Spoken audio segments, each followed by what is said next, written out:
I was shocked when I found out how much it would cost me roughly to go and watch The Wizard of Oz at the Sphere in Vegas. In this video, I'm going to create a mock budget that will show you roughly how much it would cost you if this is something that you would like to attend and view for yourself.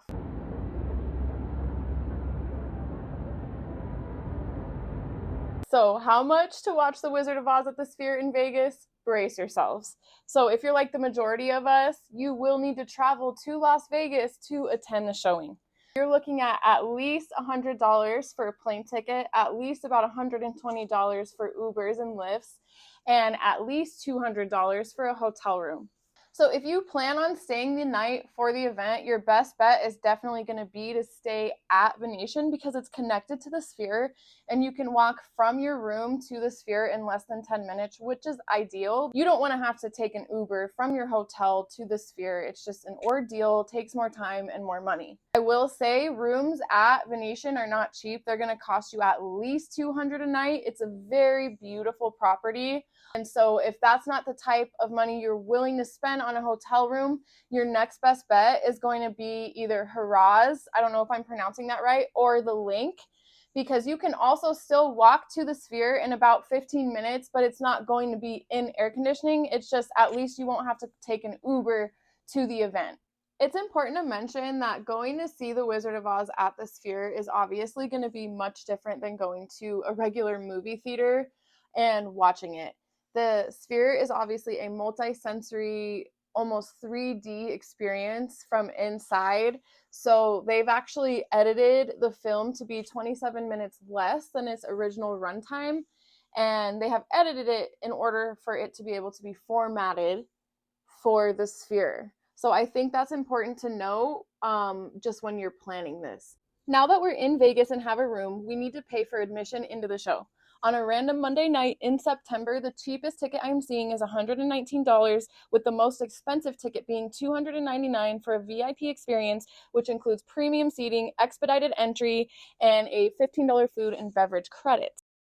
I'll tell you right now that $15 food and beverage credit you get with the VIP ticket is really not going to get you far. It's barely going to cover the cost of a bag of Skittles.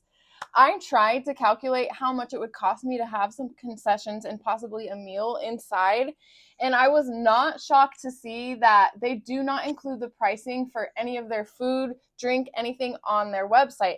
So allegedly, that leads me to believe that they are using dynamic pricing, which means they can control the pricing electronically, raise or lower the prices based on whatever they want to do. So it kind of made me mad, honestly, when I realized that I wouldn't be able to calculate exactly how much it would cost me to have concessions. What if I was a mom with kids who was trying to actually budget this out and see if she could afford to take her family to this? I don't have kids, I'm not a mom, but I'm just saying. I even went on Reddit to try and figure out if I could find any menus, including the pricing.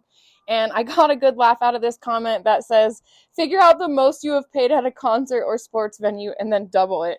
As you can see on here, this is the AI overview from Google of the pricing. It looks like a tall can of beer is 24 bucks.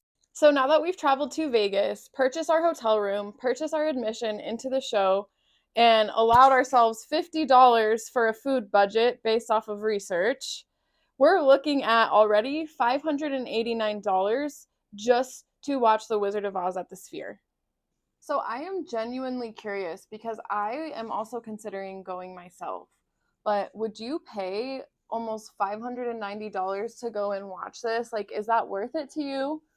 Or do you feel like this is just another company trying to profit on nostalgia, basically? Because we all know how loved The Wizard of Oz is. We all know how much our parents loved it, and how special it was to watch it at home as a family. So I genuinely am curious. Have you been? Have you gone? And if you have, tell me about it in the comments below. And if you haven't been, are you considering going now after watching this? Do you think it's worth it? I just want to hear your opinion below.